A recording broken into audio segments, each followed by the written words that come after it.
La carte que vous avez sous les yeux présente une campagne hydrographique qui a été réalisée en 1808 par l'ingénieur hydrographe Charles-François Beautemps-Beaupré, sous-chef du dépôt des cartes et plans de la marine.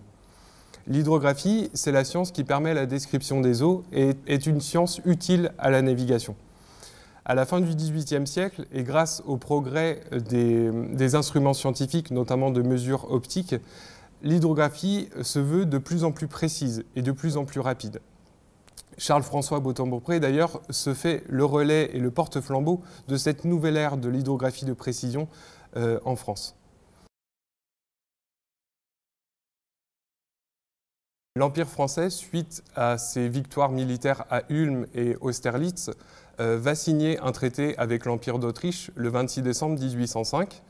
Et ce traité va accorder la région de l'Istrie et la Dalmatie, située au nord de la mer Adriatique, aux mains des Français.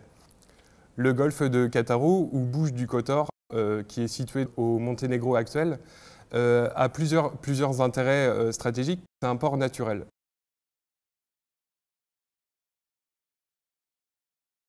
L'ingénieur hydrographe, au cours de sa campagne en 1808, est épaulé d'un dessinateur hydrographe, Portier.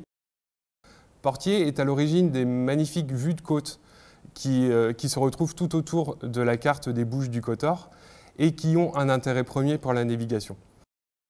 Beautemps-Beaupré préconise l'emploi d'un journal d'opérations nautiques et hydrographiques qu'il emmène avec lui au cours de sa campagne et qui lui permet d'une part de tracer les côtes qu'il rencontre à la manière d'une vue de côte finalement, mais également d'y ajouter les points remarquables qui seront nécessaires pour placer les coordonnées de latitude et de longitude de ces différents points.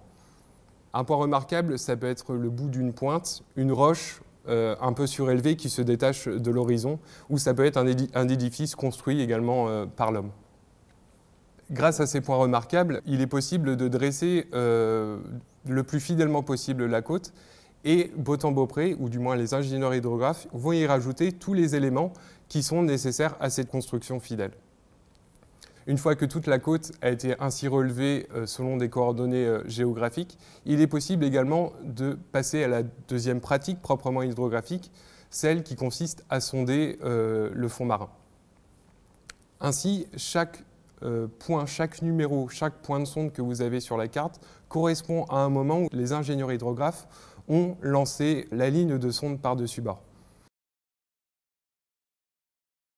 Lors de cette campagne en Adriatique, Charles-François Beautemps-Beaupré n'est évidemment pas tout seul pour procéder à tous ces relevés et il peut compter sur le soutien d'un lieutenant de vaisseau de la marine italienne qui s'appelle Titian et qui est à la barre d'un navire de type Tartane. C'est un navire très répandu en Méditerranée qui sert à faire du commerce de cabotage mais également à la pêche. Charles-François Beautemps-Beaupré est également épaulé de plusieurs autres élèves ingénieurs hydrographes tels que Givry, Gressier, Fayolle ou Benoît. Le lieutenant de vaisseau Titian de la marine italienne va notamment épauler Charles-François Beautemps-Beaupré lors de la rédaction de son compte-rendu finalement de navigation qui relate l'ensemble des éléments de la campagne. Au cours de ce petit traité, Beautemps-Beaupré et Titian vont indiquer que le golfe de Cattaro n'est pas du tout pratique pour l'installation d'un grand port militaire, puisqu'il est très difficile de pouvoir sortir de ce golfe à cause des vents contraires qui y règnent.